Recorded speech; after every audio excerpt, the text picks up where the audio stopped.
Hey everyone! Welcome back to our channel, where we delve into the most gripping and heart-wrenching stories about love, betrayal, and everything in between. Today, we have a story that will leave you on the edge of your seat. Imagine being in a marriage for 12 years, thinking you know everything about your partner, only to uncover a shocking secret that changes everything. The title of today's story is I Caught My Wife Cheating After 12 Years of Marriage, Her Shocking Secret Revealed. Let's dive right in. Carol Beck leaned back in her large, comfortable office chair and turned her head toward the speaker in the ceiling above her. As she listened, the sound of another Christmas song reached her ears. Damn it, if I have to hear another goddamn Christmas song, I'm going to scream, she said quietly. Closing the door to her office, she turned on the portable radio on the desk behind her and tuned it to a classic rock station. She turned up the volume, hoping it would drown out the noise coming from upstairs. She leaned back in her chair and continued working on the spreadsheet displayed on the large monitor. After a while, she heard a knock on the door. "Come in," she barked. The door opened and she saw the face of Jake Callahan, the current CEO of Callahan and Son Manufacturing. He was the son in the company's name and had succeeded his father as CEO about 7 years ago. Prior to that, he had been the CFO of the company, and he was the one who had hired her in the accounting department after she graduated from college. He was older than her by about 16 years, but in his 51 years, he was in great shape and still wore a full head of dark hair with a slight gray at the temples. They had developed a strong platonic friendship over the years, but after his wife had died in a terrible car accident 8 years ago, they had grown a little closer. Over the years, he had developed strong feelings for her and wanted something more than a platonic friendship, but he didn't want to take any chances. So he acted slowly and calmly. Carol wasn't stupid and knew he wanted more from her than just a sympathetic ear and a shoulder to cry on. And while she liked Jake a lot, she wasn't about to risk her marriage. The truth was that she loved Raymond, her husband of 12 years, and she loved their 9-year-old son Tim very much. And even though they were going through some bad times right now, there was no way she was going to jeopardize that relationship. But she admitted to herself, she had fantasized about her boss more than once over the years. And in the past few months, she'd fantasized about him much more often. "Is it safe?" he asked. She smiled and nodded her head. "Of course, Jake, please come in. I just can't stand listening to this nonsense going around the offices," she said. He walked into the office and closed the door behind him. "Please have a seat. What can I do for you today?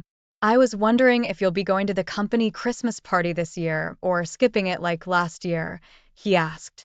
She remembered that the annual party was on the 23rd and everyone would be off work until Monday, the 3rd of January. That meant she only had a few short days to get everything finished. "I don't know, Jake," she said. "You know how I feel about Christmas." "That's right. You and Christmas are like oil and water," he said. "Yeah, and I still have to finish all those reports," she told him. "You have staff for that," he said. "Delegate it to them. Let them do their jobs." "I guess you're right," she said. "Of course I'm right," he said with a smile. "That's why I'm the CEO. I delegate authority to you, and you have to delegate it to them. See how that works? Why don't you shut up, get off the leash, and join me for lunch? There we can talk if you want to." "The usual?" she asked. "Of course," he replied. The usual was a quaint little sandwich diner not too far from the factory. It wasn't too crowded at this time of day, and they could eat there in peace. They'd been going there 3 times a week for the past few years. "What the hell?"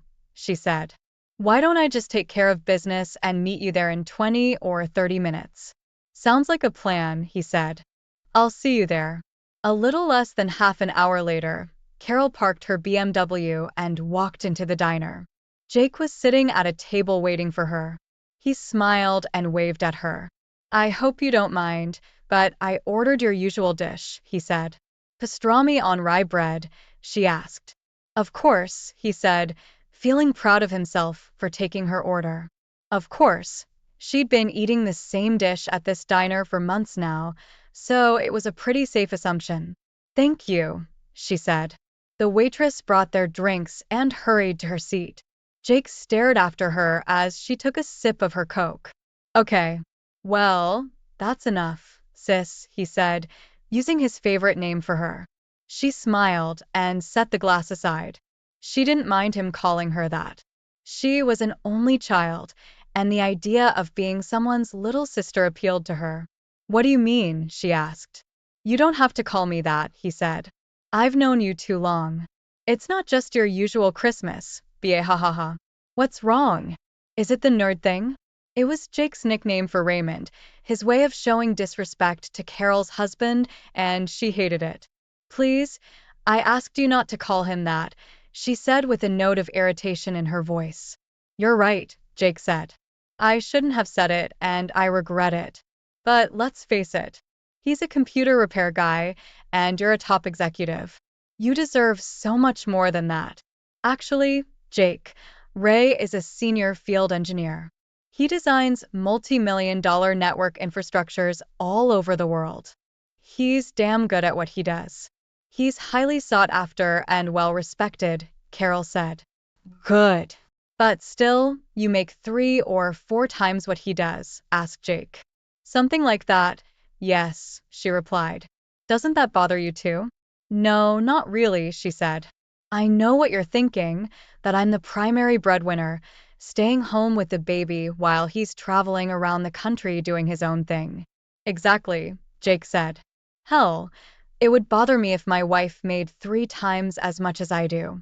Ray doesn't spare his money, she said. And he adores little Timmy. He's a great husband and father. Who's gone all the time, Jake said. Look, sis, I'm just worried about you. You were there for me when my wife died, and I want to do the same for you. I'm worried about you. Thanks, but I'll be fine, Jake, really, she said.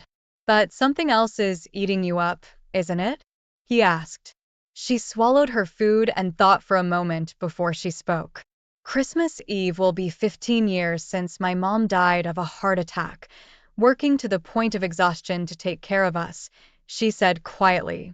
And tears came to her eyes at the memory of her mother. And 25 years since my father died. He died on Christmas Day when the plane he was flying crashed. He was flying east and was in a hurry to get home to us. I was 9 years old at the time. After so many years together, this is the first time you're telling me all this. No wonder you hate Christmas so much, he said. Every time Raymond gets on a plane to go to a construction site, I think it might be the last time I see him alive, she said. I don't know if I have the strength to deal with a loss like that. And I don't want to end up like my mother. Honestly, I don't know how much longer I can bear his absence. You don't think he's having an affair, do you? Asked Jake. Ray, he's having an affair? Get this. No, Raymond may have his faults, but infidelity is definitely not one of them, she said. Well, sis, just know that I'm here for you, okay? You and little Timmy are always welcome guests in my house if it ever comes to that, he said. She smiled looking at him. Thank you, Jake. That means a lot to me, she said as she put her hand on his arm. In the back of her mind, she wished Ray was sitting here instead of Jake, but she would take what she could get. If only Ray understood how she felt. My pleasure, Carol, he said with a smile. They finished their meal and Carol looked at her watch. Oh dear, I'd better get back to the office before they send out the National Guard, she joked. That's all right, he said. No one's going to take away your paycheck for having lunch with the CEO. I know, she said. It's just that I've got a lot of work to do. I hope my people made good progress. I'll see you later. Thanks for lunch and for letting me talk it out. Sure, Carol. Anytime. And I mean it. If you need anything at all, let me know, okay? I will, Jake. Thanks, she said. He watched her leave the diner and walk to her car. Ray is an absolute idiot for leaving her here alone, he thought. But he added, losing Ray could very well be my gain. He smiled at the prospect of being between Carol's slender legs. Carol reached her car and looked back to see a dirty, ragged homeless man in tattered clothes and unkempt hair begging for change and cigarettes on the street. All passers-by shunned this man, avoiding him like the plague. She shook her head in disgust. Why can't these people just go out and get a job like my mother? She asked herself. She got into her car and drove off without even dignifying the man with a glance. She got to her department and found out how the reports were going. Satisfied, she grabbed everything she needed and headed to her office. Hearing Christmas music from the speaker above her head, she called the IT department and asked for someone to come and do something about it. As she sat there, one of the IT people showed up with a small ladder and twisted the volume knob until the speaker went silent. Silence, she thought. Bless silence. Thank you, she said to the young man. You're welcome, he replied with a smile. And Merry Christmas, he added, making her grit her teeth. Same to you, she said politely as he walked away. Why can't people treat the 25th of December like any other day, she wondered. Why can't they say happy the 17th of April or something like that? She closed the door and turned to her work. Before she knew it, her coworkers were already waving goodbye to her. She looked over and saw that it was 5 o'clock in the evening, time to leave work. She took a deep breath and exhaled. There was no way she was going home with all of this. She waved and watched them put on their coats and head outside. Soon she was the only one left in the department. She picked up the phone and called Ray's parents, since they were looking after Timmy. She hated to leave the little boy with them, but they loved having him over and he loved spending time with his grandparents. Ray's mother, Alice, picked up the phone. Hi, Mom, Carol said. She had always gotten along well with Ray's parents and had started calling them Mom and Dad shortly after she and Ray had gotten married. Well, hello, Carol, Alice said. Still at the office? I'm afraid so, she replied. It's the end of the year. You know how it is. Yes, unfortunately I do, she said. How's my boy doing? Asked Carol. He's acting like a little angel, replied Alice. Right now he's in the other room with his grandpa. He misses his daddy very much. I know, said Carol. So do I. Here, I'll let you talk to him, said Alice. A few minutes later, she heard her little son's sweet voice on the phone. Hi, Mommy, Tim said. Timmy, Caro Raplia. Are you having a good time with Grandma and Grandpa? Oh, yes. Grandpa is reading me a book right now. That's great, honey. How was school today? It was okay, Timmy said. Did you do your homework? Asked Carol.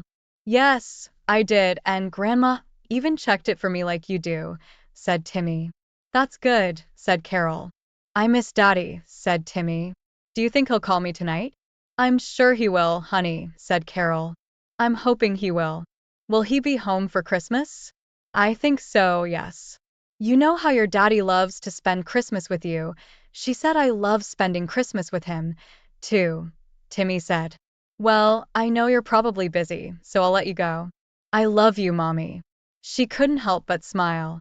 Even at such a young age, Timmy was becoming very much like his father, so sweet and attentive.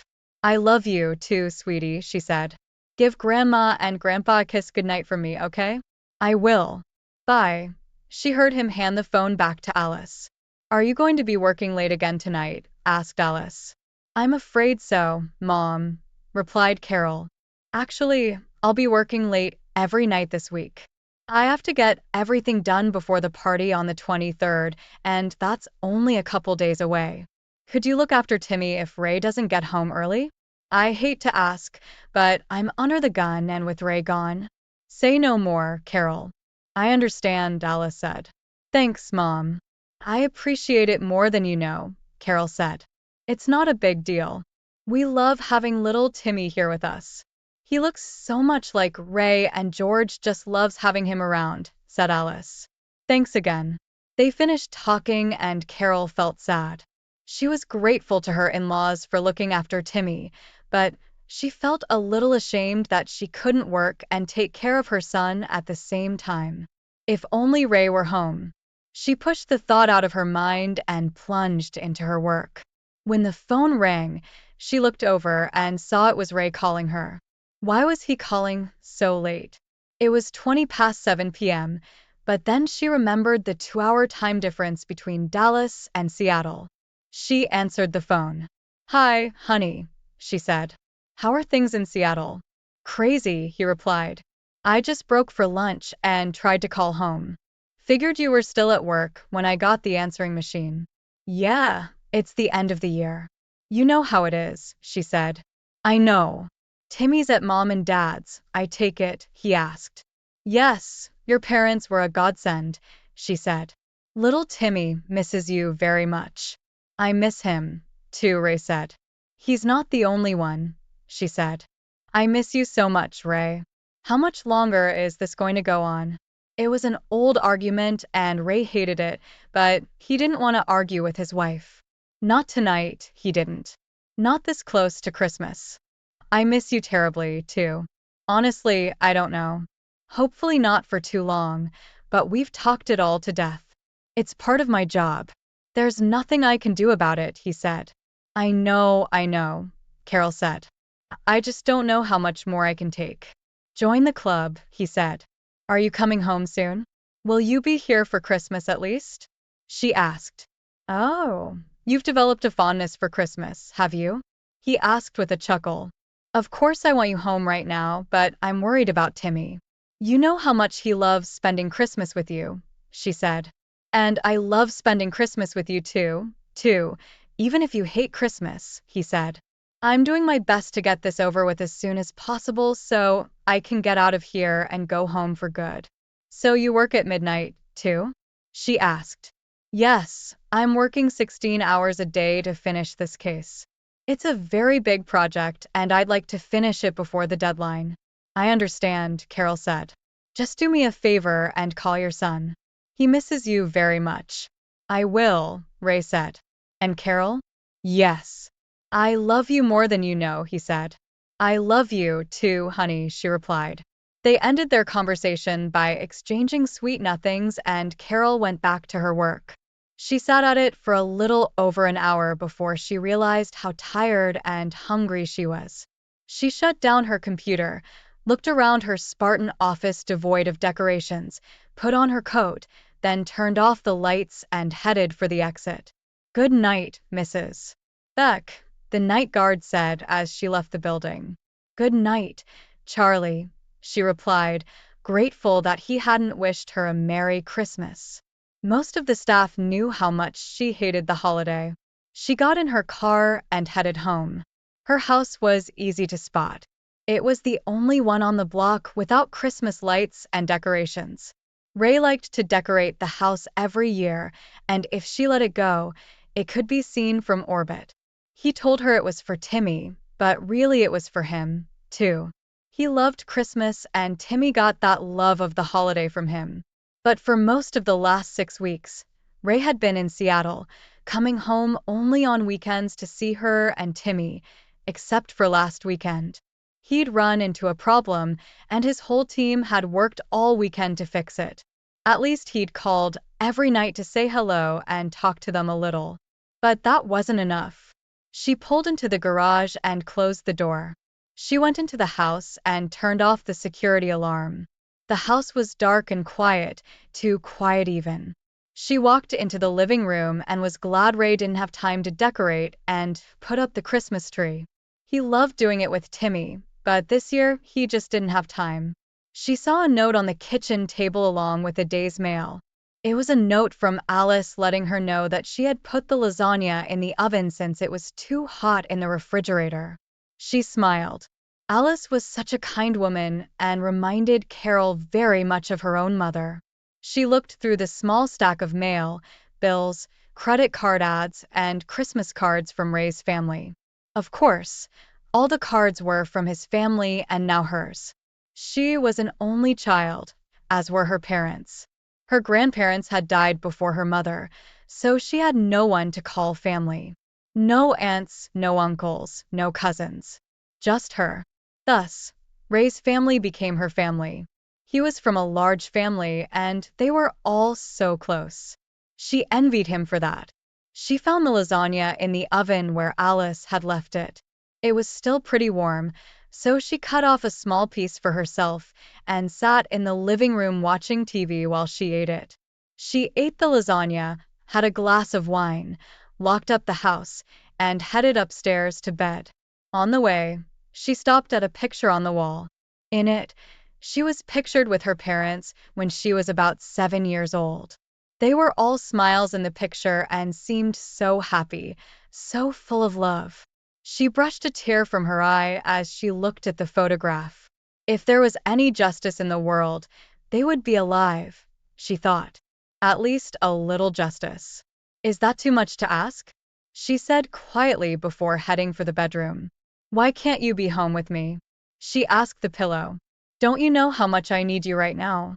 The pillow didn't answer, so she put it back on Ray's bed. She remembered Jake's words from that day. Yes, Ray is a good husband and father, but he's never around. Lately, it seems like he's always away. One week he's in Miami, the next week he's in Kansas City, and now he's in Seattle. Where will he end up next? And for how long? And yes, even though he makes a pretty good living, she makes a lot more money than he does. That had never bothered her or Ray before, but now, as she pondered Jake's words, her thoughts began to wander. And for the first time in 12 years, she wondered what would happen if she accepted Jake's proposal. She knew several women, some even in the company, who had left their husbands. Some of them were in situations very similar to hers. Husbands were married to work, constantly absent, leaving them home alone to maintain the household. But she wasn't Susie, the stay-at-home mom who bakes cookies while her husband brings home the bacon. If anything, she was the primary breadwinner. In that respect, Jake was right. In the past, she'd advised Ray to be more involved in his career, to pursue promotions. But he kept telling her that it didn't work that way in his field. It will happen when the time is right, he'd said the last time they discussed the matter, and it had been before his trip to Seattle. And when will that be? She asked. I don't know. I don't have a crystal ball, he said. It's different in my job. Guys like me can work at the same level for years before they get promoted. That's the way it works. You don't realize. Things change all the time, and if you don't keep up with the changes, you can fall behind so fast you get dizzy. Well, she thought, if things don't change for the better here soon, they will. And it's going to happen so fast it'll make your head spin, Carol thought. I'm tired of waiting at home all the time.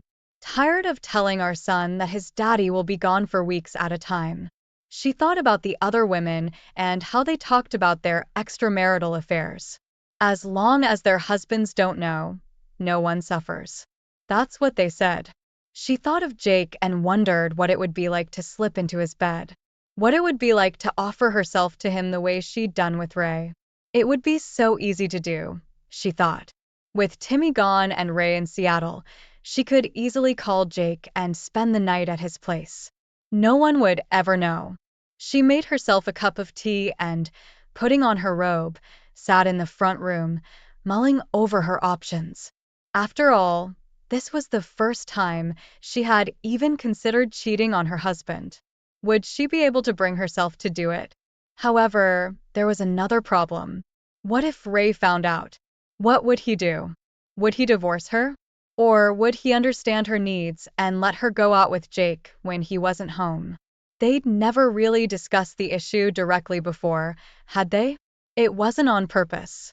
It was just that the question had never come up and each of them just assumed the other would be faithful. She really didn't know how he would react.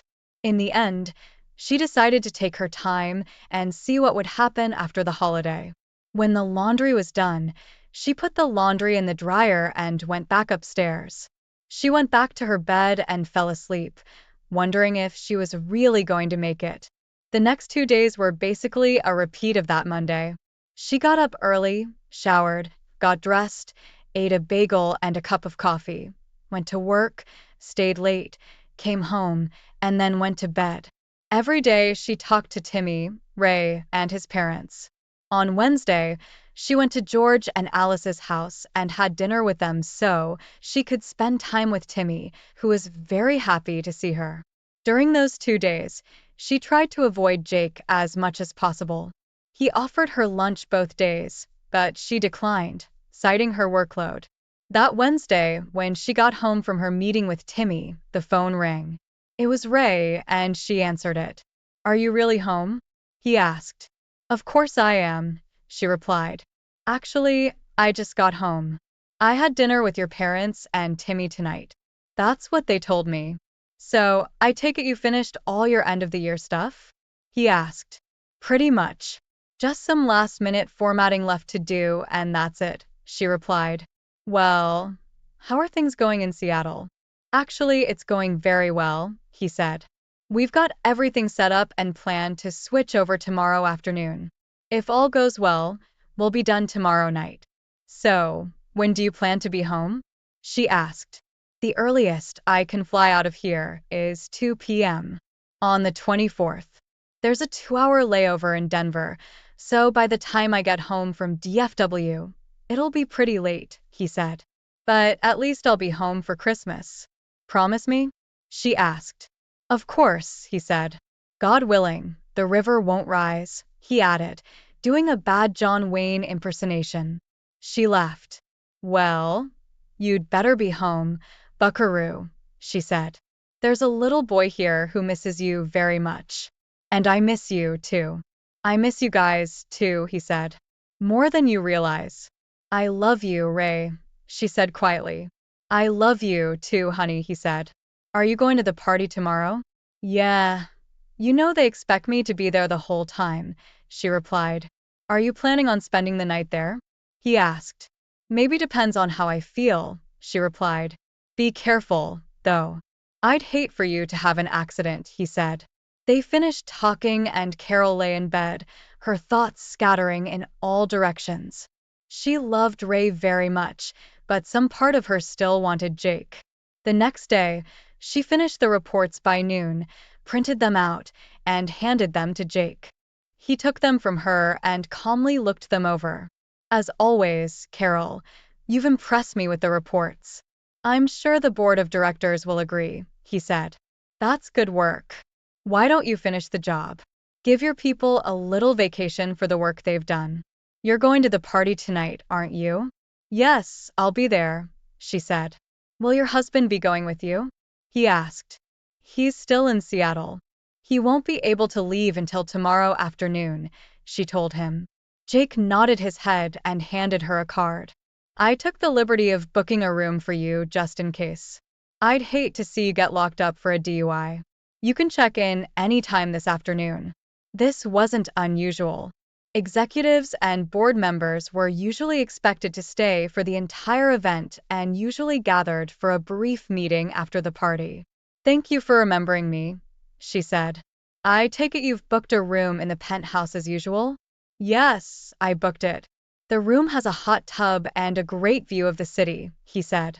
"Perhaps after the meeting and I can use the hot tub? Feel free to bring your swimsuit if you'd like. Or don't. I'll leave that up to you." "Why, Jake Callahan, are you trying to seduce me?" she asked with a smile. He smiled back. "Would I?" he asked. She smiled, shaking her head. "You're incorrigible, you know that?" she asked. "I've been told that a couple times," he replied. "I'll see you tonight." "See you then," she said. Taking her key card, she left the office, sent her people home, and went to get ready for the party. After getting her hair and nails done, she went home and packed a few things for the evening, including a tiny bikini she'd bought last summer and pajamas. She didn't usually wear pajamas, but she decided to bring them anyway. She put on blue jeans and a sweater, took the dress she dropped off at the dry cleaners for the party and her high-heeled shoes, and packed everything up. She loaded everything into the car and drove to the downtown hotel where the party was to be held. Carrying her things, she walked into the lobby and headed for the front desk when she heard a man's voice behind her. "Excuse me, miss. I think you dropped your keys," the man said. Turning around, she saw an attractive man with the strangest eyes she had ever seen. They were a piercing sky blue color with gold speckles on the sides of the pupils. They seemed to pulsate. He held out a bunch of keys to her. They were her keys, of course. She took them from the man and felt a shock when their hands made contact. "Sorry about that," the man said. "Must have been static electricity." "Must be," she said. "Thank you." "You're welcome." "Merry Christmas," he said with a smile before he left. "Yeah," she said. "Same to you." She checked in and headed to her room on the 5th floor. There she laid out her things and plunged into the tub, trying not to get her hair wet. When she was done, another thought crossed her mind. Tonight she might be cheating on her husband, for the first time since they'd become exclusive over 12 years ago. For a moment she felt guilty, but the guilt was soon replaced by anger. If Ray were here, she wouldn't even be thinking about this. But he's not here, she told herself. And Jake is. She glanced at her face in the mirror and was immediately stunned. For a moment it seemed to her that her mother's face had somehow transferred to hers. She shrieked and jumped back, but her mother's face disappeared as quickly as it had appeared. What the hell is going on here? She asked herself. She shook her head and splashed water on her face to clear her brain. Gathering her thoughts, she fixed her makeup. It was showtime. By now the room should have filled up with employees and their guests, so she decided to go downstairs and make her presence known. The first person she saw when she found herself in the room set aside for the corporate dinner was Philip Carson, the chairman of the board of directors. "Mrs. Beck, you look lovely tonight," he said with a smile. "Thank you, Mr. Carson," she replied. "You know my wife Camille, don't you?" he asked, pointing to the attractive woman beside him. "Yes, of course," Carol replied, extending her hand. "It's good to see you again, Mrs. Carson." "Please call me Camille," the older woman said. "Where is your husband? Isn't he here with you today?" "No. Ray is stuck on a project in Seattle. He's supposed to fly home tomorrow afternoon," Carol said. "I hope he doesn't get caught in bad weather," Philip said. "I've heard there will be snowstorms in Denver in the next 24 to 48 hours. "I hope so, too," Carol said. "By the way, I looked over your year-end report." "Great job, by the way," he said with a smile. "Thank you, Mr. Carson," she said.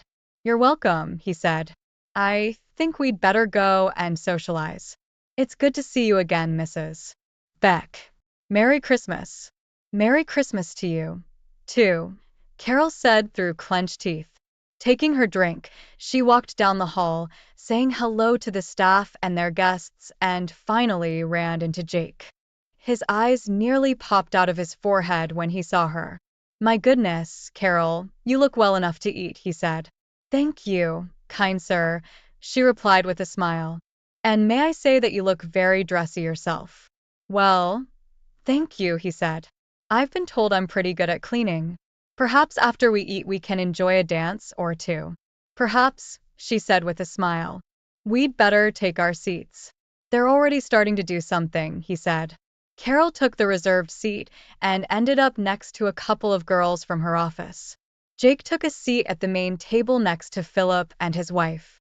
The rest of the board members were also seated at the head table with their companions. Jake stood up and tapped his glass with his spoon, getting everyone's attention. "Good evening, everyone, and welcome to Callahan and Sons' annual Christmas party," he said. "Philip asked me to be short and sweet so we can get straight to filet mignon, so let's get started." After reading the year-end report provided by Carol Beck, our esteemed CFO, "I am relieved to report that your bonus checks will not be cut," he said, causing laughter throughout the room. Jokes aside, this has been a challenging year, not just for us, but for everyone in this economy. Nevertheless, this has been a banner year for our company, all thanks to your hard work, dedication, and attention to detail. On behalf of the executive team, the board of directors, and our shareholders, I want to personally thank each and every one of you, he said to applause. And I know next year will be even better, so thank you again. Merry Christmas to everyone. Enjoy. Before continuing, he looked at Philip. How's that going? He asked. Philip smiled and gave a thumbs up, causing more laughter. Carol proceeded to dinner and made small talk with those around her. More than one of them asked about Ray, noticing his apparent absence. After dinner, she noticed that the others had already headed toward the open bar and dance floor. She stood up just as Jake approached her. Great speech, she said. Well, thank you, little lady, he replied. Since we seem to be the only ones here without a date, would you like to dance? Sure, she said, taking a sip of wine.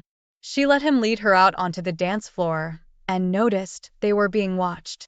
Jake hugged her, but not too close or too tight. Although everyone knew they were friends, they didn't want anyone to get the wrong impression. They danced with different partners throughout the evening, stopping only to get a drink from the open bar. But eventually, they started dancing together more often, looking into each other's eyes as they moved around the dance floor. You're so beautiful, Carol, Jake whispered in her ear as they danced to a nice slow song. She looked into his eyes and was about to suggest they find somewhere more private. But then something happened.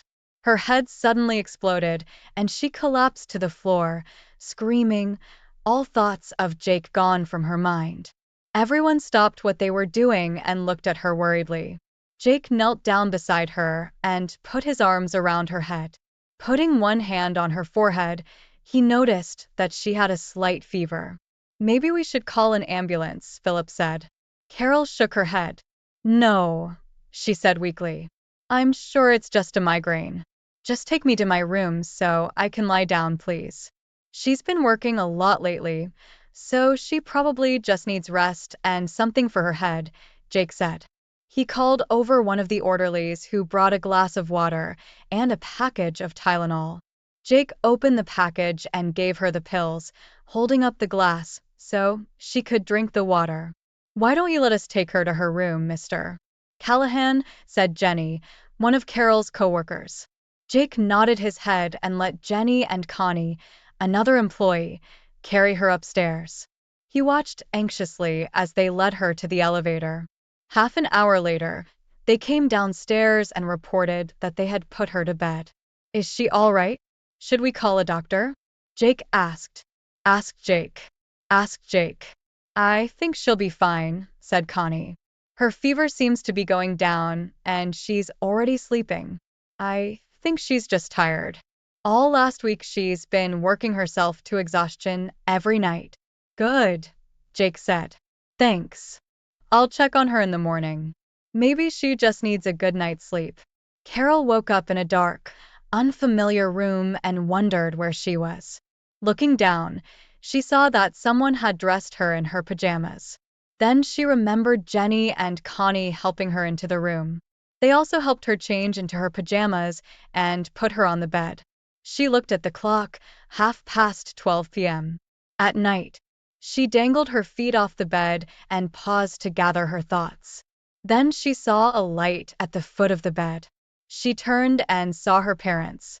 Or rather, ghostly images that looked like her parents when she was much younger. Dad? She asked. Is that really you? Yes, Pumpkin, it's me, her father said, using the nickname he'd used when she was little. How can it be? Asked Carol. I mean, you're dead.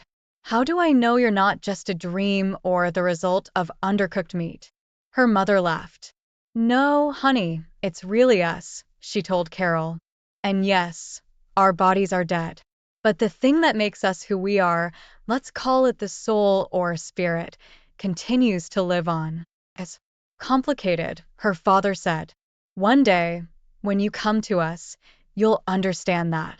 Why are you here? Asked Carol. What do you want from me? We want you to be happy, said her mother. And we're here to help you not make the same mistake I made so long ago. Mistake? What mistake? Asked Carol, confusedly. The image of her mother looked at the ghostly man beside her, then turned back to Carol. My mistake, her mother said. The one that cost your dear father his life. The same mistake you're about to make with Jake Callahan. Jake? Asked Carol, surprised that her dead parents could know about this. We're dead, honey. We're not stupid, her father said with a smile. Right, her mother said. At least be honest with yourself. You want his attention. That's why you're attracted to him. I'm doing nothing of the sort, Carol said. That's not a fair statement. I couldn't agree with you more, Carol. Tell me something. Do you remember how old you were when your father's plane went down? Her mother asked. About 9, replied Carol.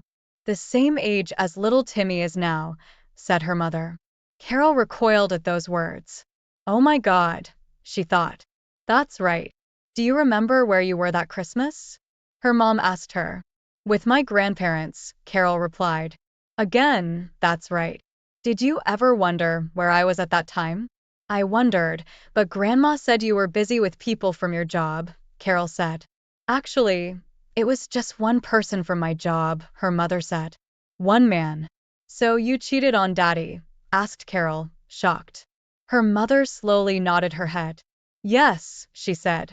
Your grandmother called your father and told him he should come home as soon as possible.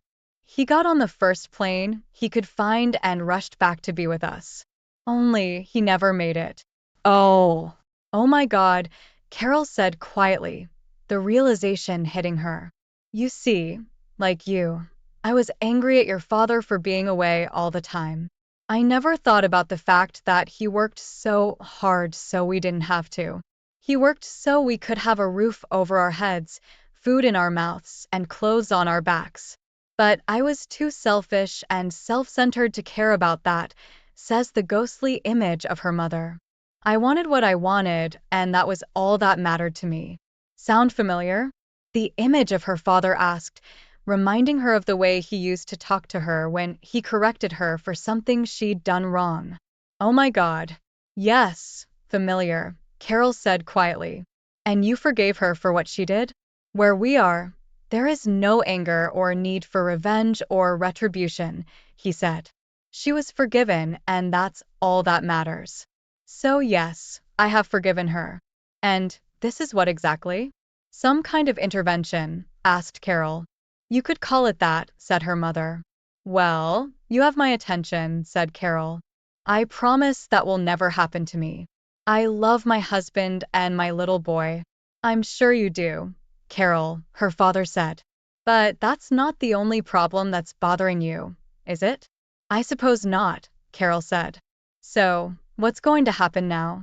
You will be visited by 3 beings, her mother said. Don't tell me, let me guess. Ghosts of Christmas past, present, and future, right? Both ghostly images giggled. No, Pumpkin, this is not a Charles Dickens story, her father said. Although the principle is somewhat similar. The first creature will come to visit at 2 in the morning, the second at 3, and the third at 4 in the morning. They'll show you different things so you'll realize that your actions have lasting consequences, her mother said. Why?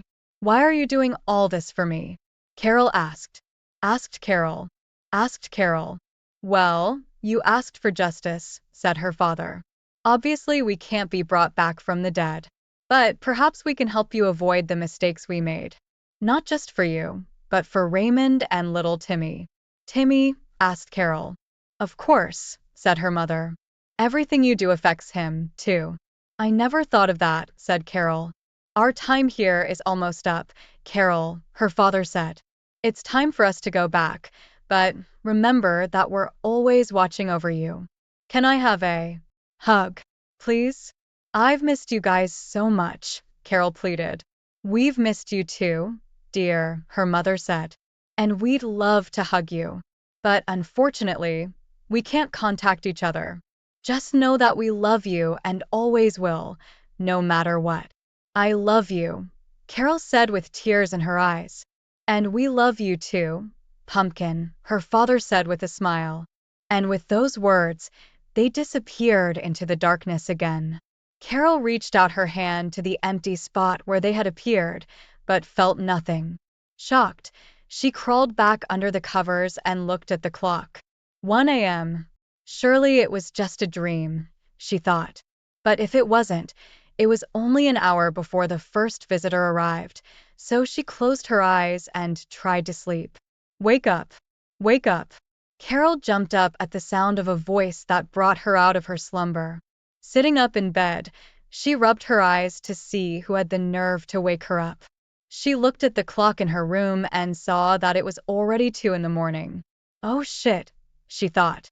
She looked up and saw a man in her room with eyes that seemed to glow.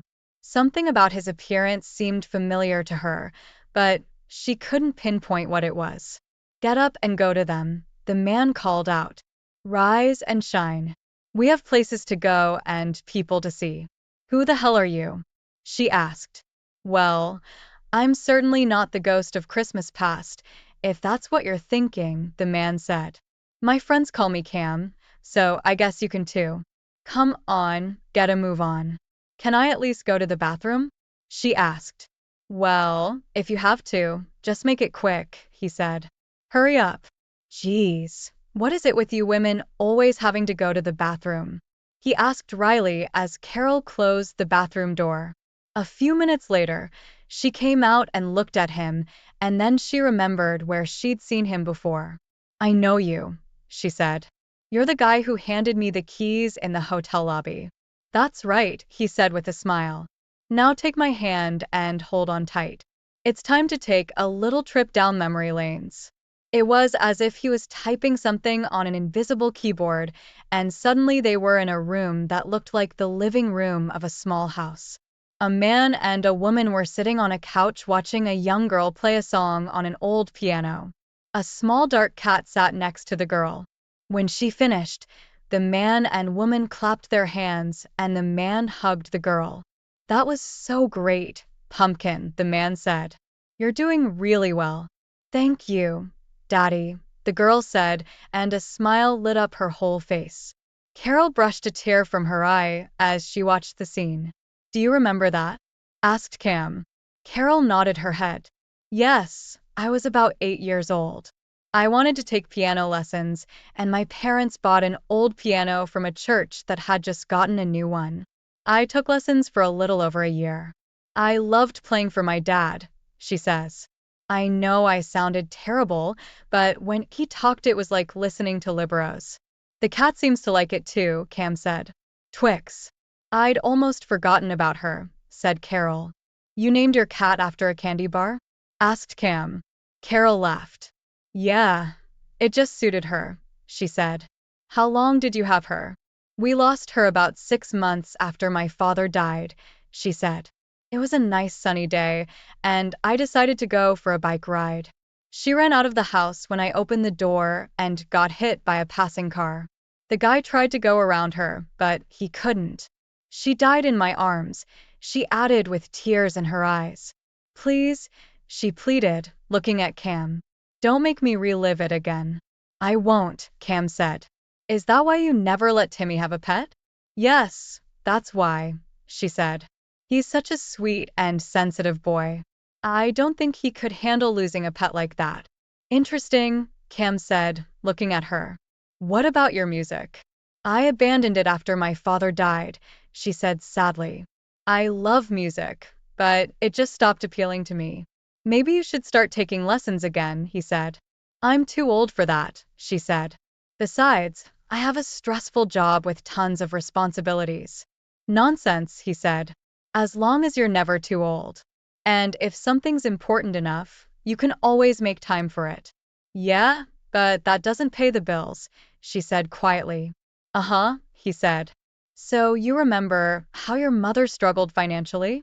Yes, she replied, as the landscape in front of them seemed to move in fast forward, like a movie.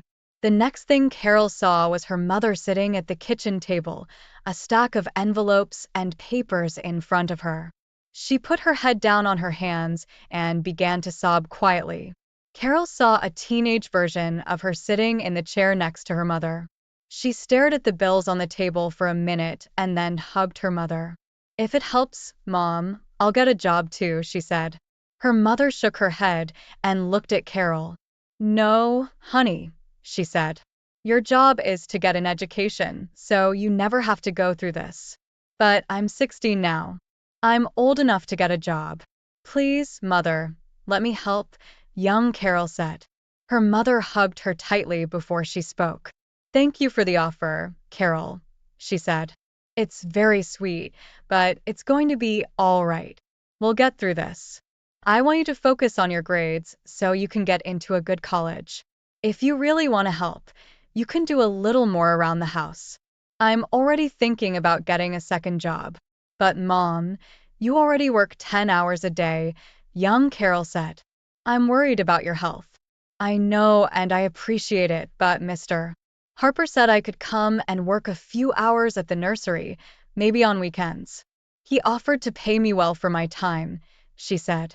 "Okay, if it helps, I'll help you around the house, okay?" young Carol asked.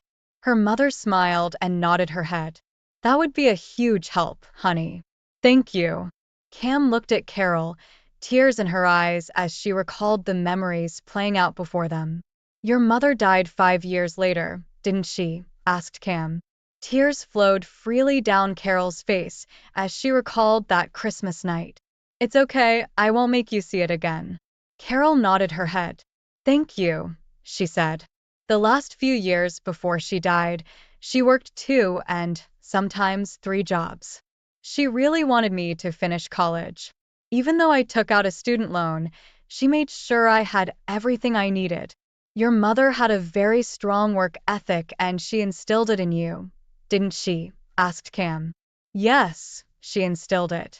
I don't remember her going out on dates or doing anything just for herself after my father died, even after the doctors told her she needed to slow down.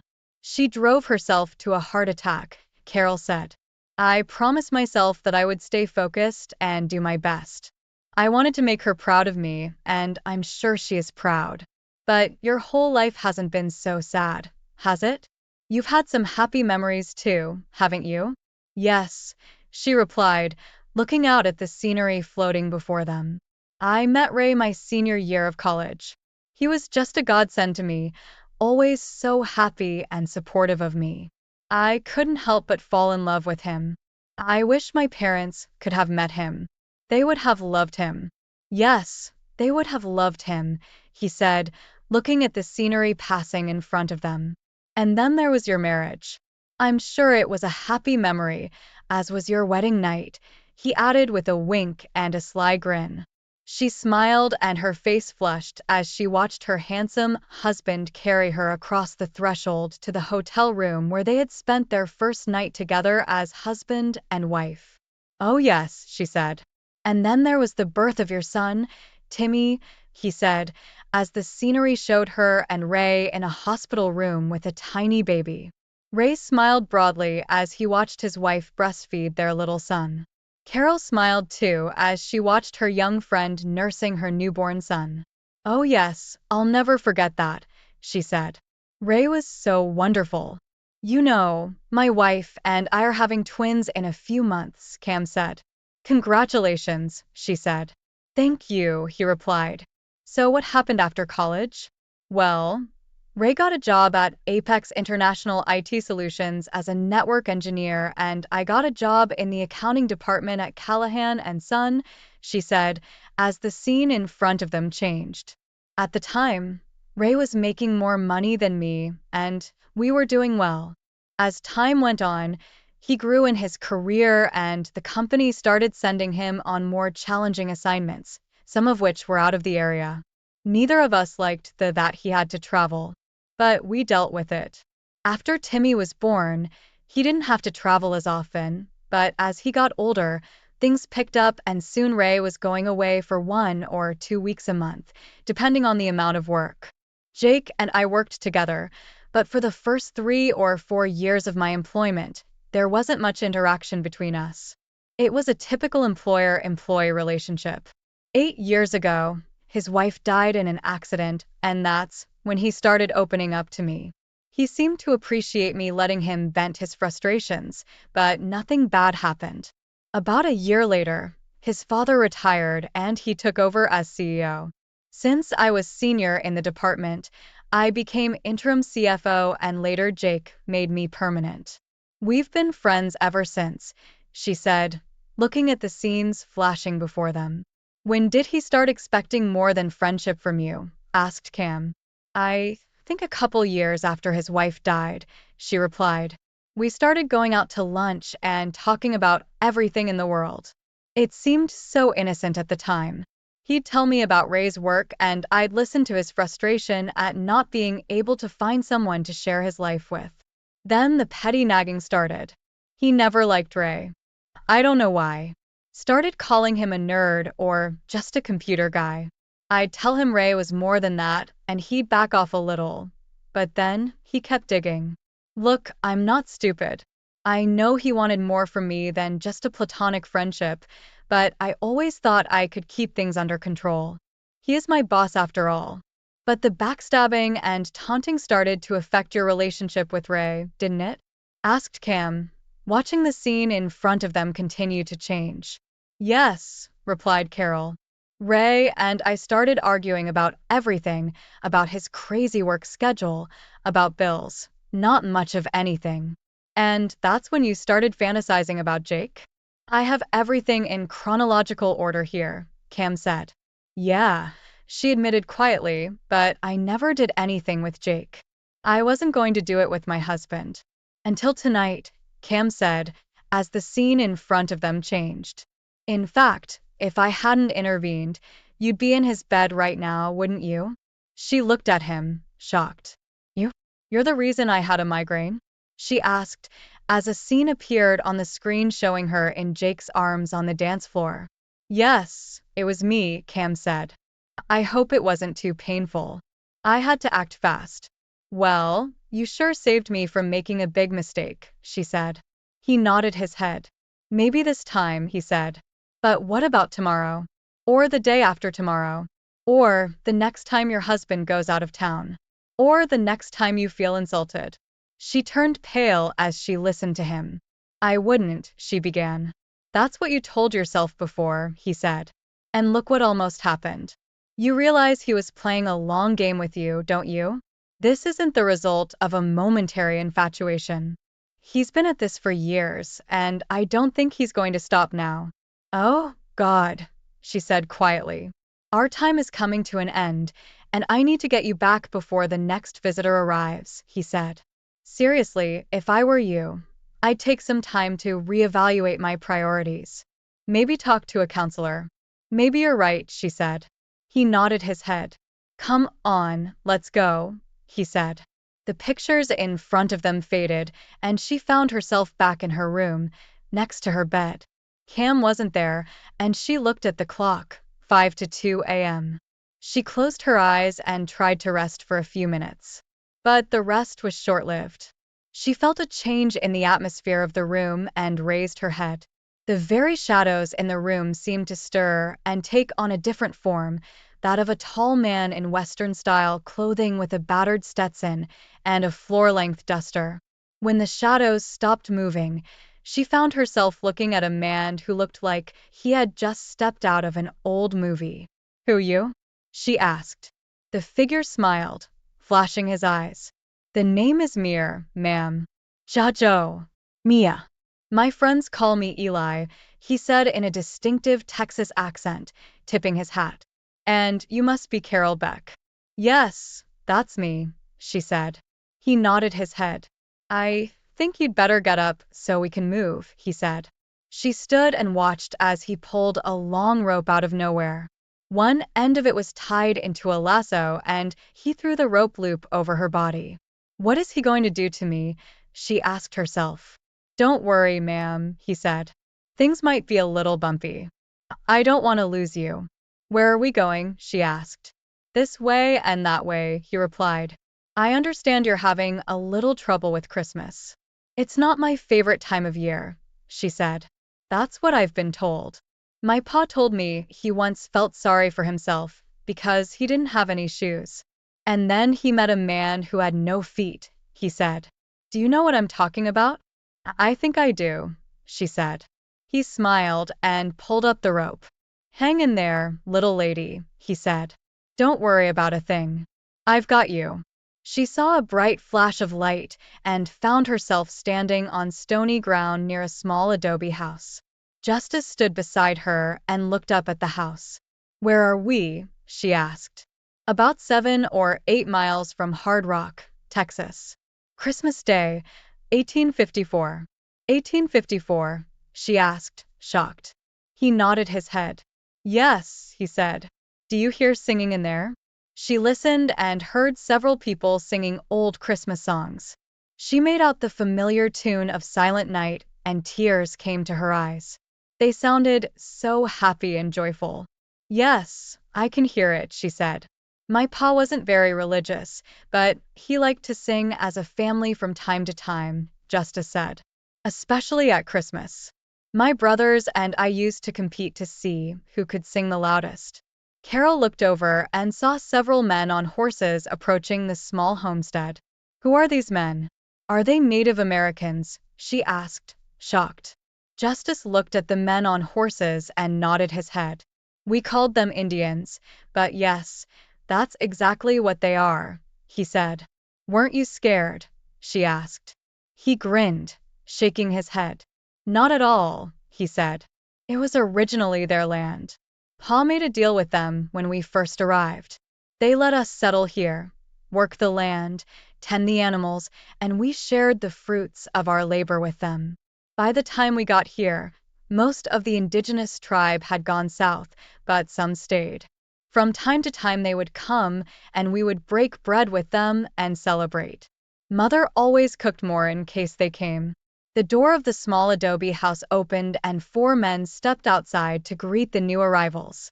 The man in front greeted the guests and invited them inside. That was my dad, Justice said. As they watched, one of the 4 men laughed at something one of the Native Americans said. Carol looked at the man, then at Justice. You were the one who laughed, weren't you? She asked. Yeah, he replied. That guy I was there with was Windrunner. I never could pronounce his real name, but I was told that's what it meant in English. He could run like no one I'd ever seen before. So what's so funny? She asked. An old anecdote. He was telling me about a white woman he saw in town. A pretty weighty woman, if you know what I mean. Said he wanted to marry her. I asked him why. His answer was always the same. Big, strong woman. Good at pulling a plow. He told me that probably 100 times. I laughed every time, Carol chuckled. What's going on now? She asked when the men went into the corral instead of into the house. That year was pretty rough on everyone in these parts. Pa decided to give them a couple extra cows that year to help them get through the winter, Justice said. What's this? She asked as one of the riders held out something long and thin to Eli's father. A pipe. Made especially for Daddy, Justice said. As I recall, it also smokes pretty good. When the men returned to the house, 2 women came out of it. That's my mom and my wife, Lizzie. They came out to let us know that dinner is ready. While they watched, everyone gathered in the small house. So why are we here? Asked Carol. To show you that Christmas isn't about feelings or buying presents or what modern society has turned it into. People are born and die every day of the week, even on Christmas Day. It's a day when we celebrate life and love. A day when we remember the birth of a special person. Someone who literally gave their life for all of us. Ma Pa understood that. And he made sure we understood it too. I thought your father wasn't a religious man, she said. No, Justice said. He wasn't. He didn't get into all those books and sermons. He even got mad at God once or twice. But he knew how to treat people right, how to give respect, and how to help those who needed it. You don't get that just by breathing air. I guess not, she said. She thought a tear appeared in the corner of his eye. He wiped his face and turned to her. We'd better get back. I'm not usually allowed to do that, and I can't stay here much longer. Besides, I have something to show you, he said. He pulled on the lasso and Carol found herself standing next to Justice at the bar. The place looked familiar to her, and she remembered that it was a bar Jake had visited from time to time. He'd even taken her there a couple times. She lowered her gaze to the pajamas she was wearing. "Don't worry, they can't see you," Justice said. "Just watch and listen." She heard a loud conversation at a table where about 6 men were sitting. One of them was named Jake, and he was talking to his friend Alan Michaels. "So, are you still trying to get into the Ice Queen's panties?" asked Alan. Carol blushed at this question. She knew that a few men and a few women had called her that, but they had never said it to her face. "Now be polite," Jake said. "Carol Beck is a good, decent woman. Show some respect, will you?" "Oh, please," Alan said. "You've been trying to get between her legs for years now. Do you think you'll have any luck at the Christmas party this year?" "I don't know. Maybe," Jake said. "You never know what might happen." "Is her husband still out of town?" asked Alan. Jake nodded his head. "Yeah, that nerd is stuck in Seattle," he said. "Well, that's about it. Husband's out of town. Wife's here alone, probably crying tears of happiness. Sounds to me like you've got a good chance of nailing this thing. Need anything to melt the ice in her panties?" "I can offer something good if you need it," Alan said with a smile. "No, I don't need any of that," Jake said. "Save that for your dates," he added with a chuckle. Everyone else laughed. "Seriously, Jake, are you really trying to pick up Carol?" another man asked. She looked over and saw that it was Bill Fredericks, a lawyer who worked at the firm the company used. She didn't deal with him often, but she had seen him around a few times. "I mean, it's no secret that you two go out to lunch quite often. People have noticed, you know." "It's not just that, Bill," he said. "I'm looking for something long-term. I'm getting tired of these one-night stands. And you know me. When I set my mind to something, I succeed no matter how long it takes." "Yes, but be very careful," Bill said. "If her husband gets proof that you screwed her, he could set you and the whole company up big time. Remember, it's my job to protect the company from that kind of crap." "What if I marry her?" asked Jake. "Assuming you and the company survived the consequences of any affair you might have with her? Well, you wouldn't be able to keep her as CFO. You know, corporate bylaws don't allow spouses to work together. You'll have to let her go and replace her. Are you sure you're willing to lose the best CFO the company has ever had?" "Good point," Jake said. "I'll keep that in mind. Thanks for pouring cold water on all my dreams, buddy." They all laughed. "That's probably a good thing," Alan said. Embarrassed, Carol turned to Justice. "Get me out of here now," she hissed angrily. He looked at her and nodded his head. "Okay," he said. "There are a couple other things I think you should see." He pulled the rope, and they found themselves in the penthouse that Jake had reserved for the night of the party. Carol looked up and saw Jake in the double bed. But he wasn't alone. Brenda Spencer, the head of marketing and sales, was with him.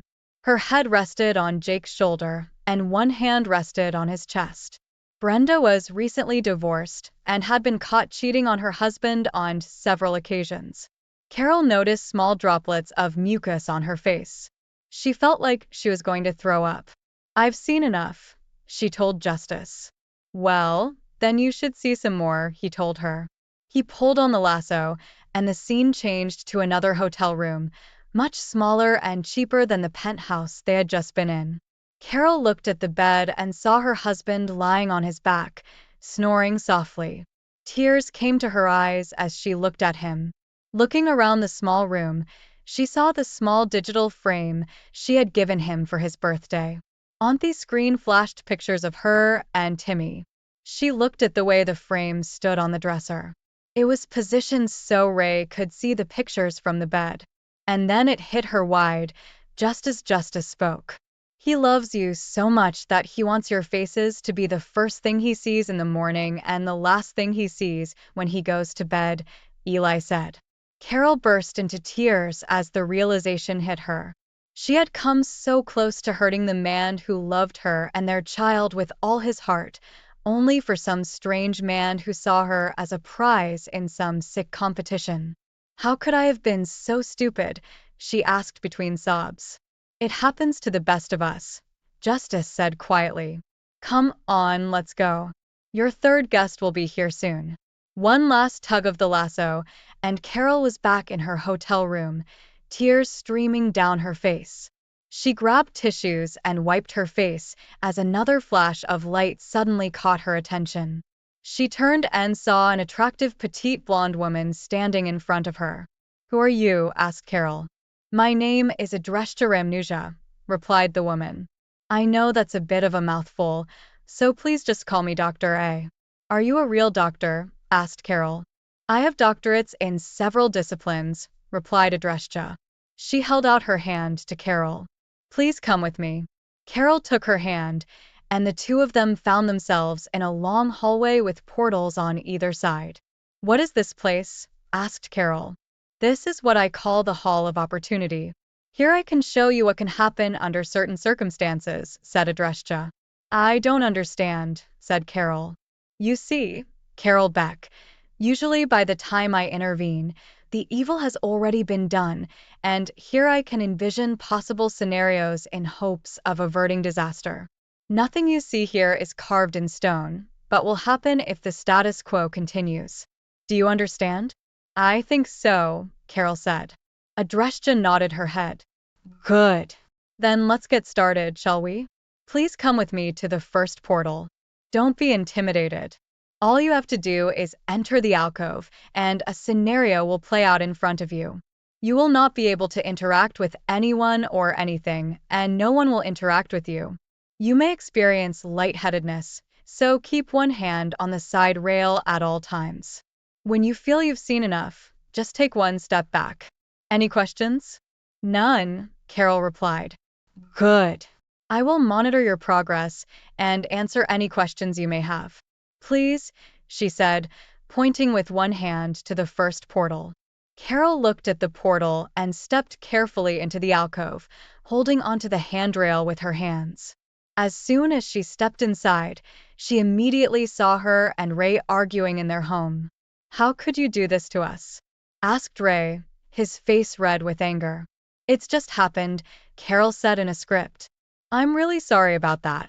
I didn't mean to hurt you. You weren't here, and it just happened. Just happened? Are you kidding me? What kind of idiot do you take me for? I don't think you're an idiot at all, she said. Look, we've talked about this before. You're constantly going God knows where, for days or weeks at a time. Yeah, you call every day, but damn it, I'm the one who's left here alone. What? You think I don't miss you when I'm gone? For God's sake, woman, what do you think it's like for me to be away from you and little Timmy? Do you think I don't miss you? No, it's no accident, he said. What are you saying? She asked. I'm saying that Jake has been after you for years. Ever since his wife died, he's had his eye on you. You think I don't notice that? You think I'm an idiot or something? He stopped when it hit him. Oh my God, you had fun with him at the company Christmas party, didn't you? While I was in Seattle. She shook her head.